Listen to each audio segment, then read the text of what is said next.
Hello friends, this is Honey and welcome to Honey Charms and Spirit Friends. Today I would like to talk to you about how Selena Quintanilla opened my spiritual roads for me.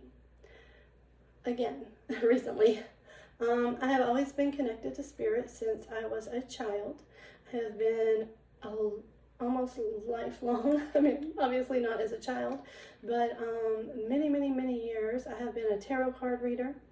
I have had visions and messages delivered to me, and I was always looking for a stronger connection, working on my connection to Spirit. But if you know anything about spirit work, it's kind of like being a writer and getting writer's block. You will occasionally get blocked where you know Spirit is out there, but your connection to them is blocked or very weak or just not being felt at the moment. I went through about a year and a half of that recently, just feeling totally blocked from Spirit. Now, for a separate reason, for a different YouTube channel, I happen to be roaming around the Corpus Christi, Texas area, and I decided to film a Selena Quintanilla tour. Now, if you know anything about Selena, she was a young Mexican-American artist who was killed in her absolute prime and just robbed of her opportunities, and it was just a very sad story. So in Corpus Christi, Texas, they have first of all, they have a statue of Selena that overlooks the bay, and it is beautiful. She's forever watching over the Corpus Christi Bay. It is very serene.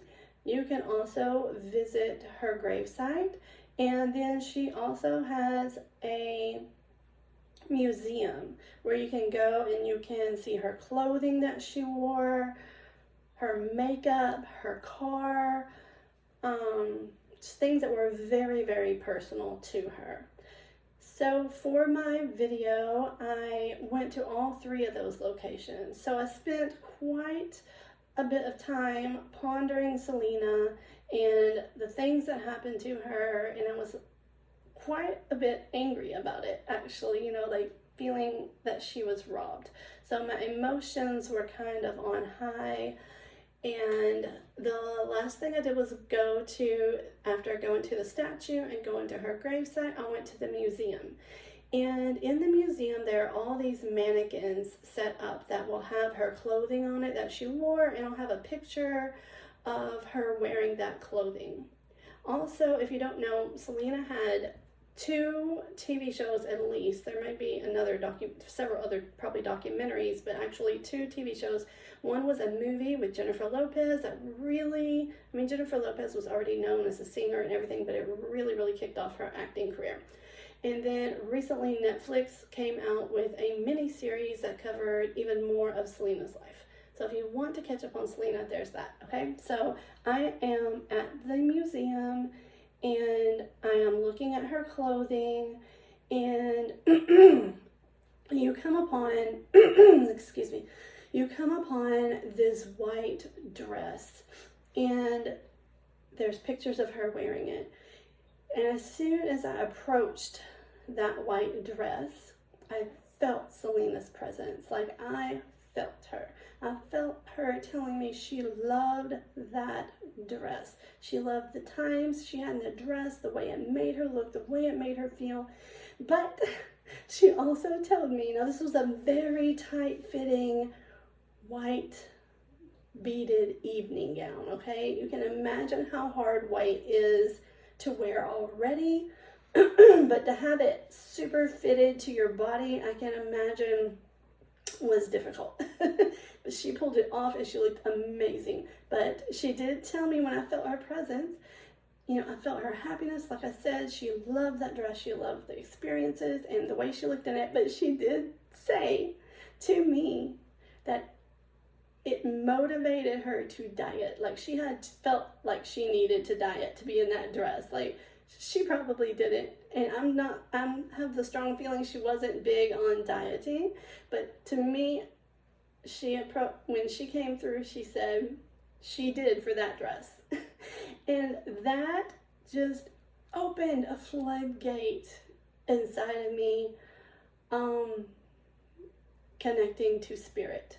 Actually, I'm not going to completely say it was Selena. I had started to feel my grandfather around me about 2 weeks before that, but it was very vague.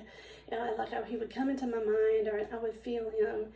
But when that Selena experience happened, it was like a floodgate opened. And I came home and I got on YouTube, and I was, just researching stuff about Selena. I already watched both shows, but it was still, I was like, I needed more.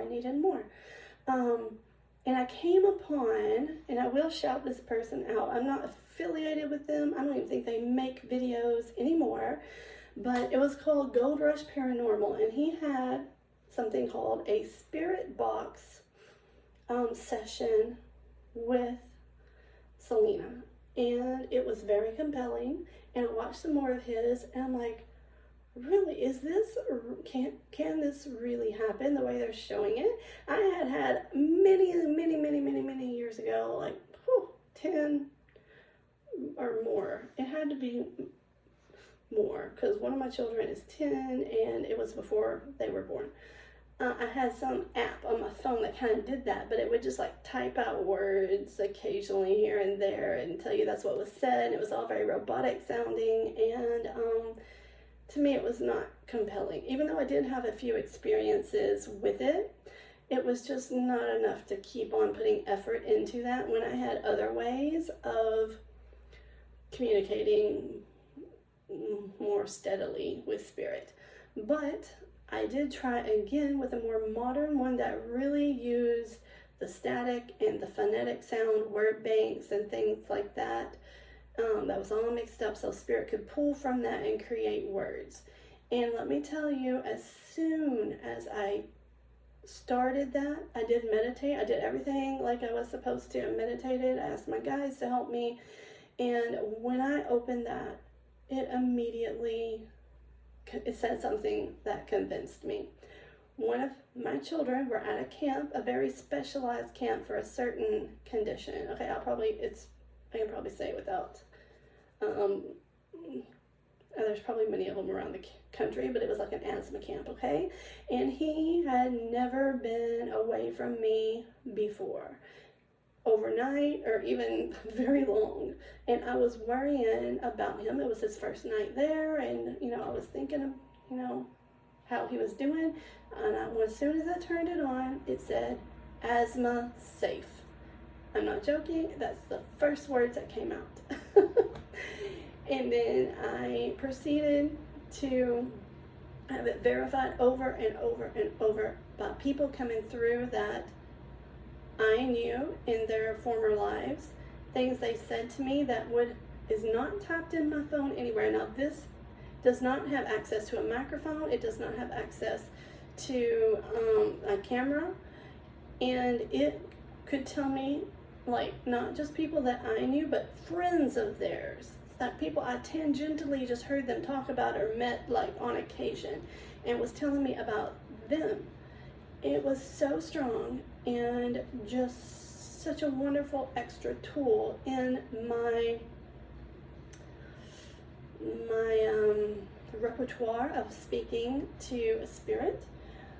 I had to share it. Like, I began to get downloads of things I was supposed to do, to write a book. I had to do write on the side, so sometimes I get writers. Strangely enough, when I'm blocked in spirit, I usually also have writer's block. So I just received many downloads about things that I was supposed to be doing, and part of that is spreading this ability, sharing it. I wanted to open like a spiritual center for so long, but I seriously do not have space or the ability to rent an area. So this will be my way of helping people, spreading the word of spirit, and being able to do it from my location that I'm at. So I hope you join me on this journey and enjoy and enlighten together. And again, everything will be done in love with no gimmicky type of interaction with spirit. Thank you for watching, and please subscribe.